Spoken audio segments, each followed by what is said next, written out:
முருக பக்தர்களே, வருகின்ற நவம்பர் 26ஆம் தேதியை மறந்தும் கூட தவறவிடாதீர்கள். ஏனெனில் இது சாதாரண மாத சஷ்டி இல்ல.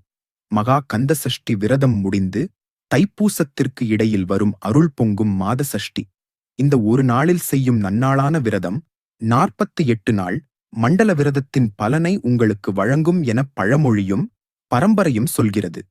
நவம்பர் 25 இரவு 10:36 சஷ்டி துவங்கி அடுத்த நாள் இரவு 10:48 நிறைவடைகிறது. இந்த நேரத்தில் முருகனை நினைத்து மௌன விரதத்தில் இருந்தால் நீங்கள் வேண்டிய ஒன்று அல்ல, வேண்டியது முழுவதும் அடுத்த சஷ்டிக்குள் நிறைவேறும். இந்த நாளில் கடனில் ஒரு சிறு பங்கை கூட செலுத்துங்கள். அருளாளன் முருகன் கடன் சுமையை காற்றாக கரைத்து விடுவான். அன்று ஓம் சரவணபவ் என்று 108 முறை எழுதி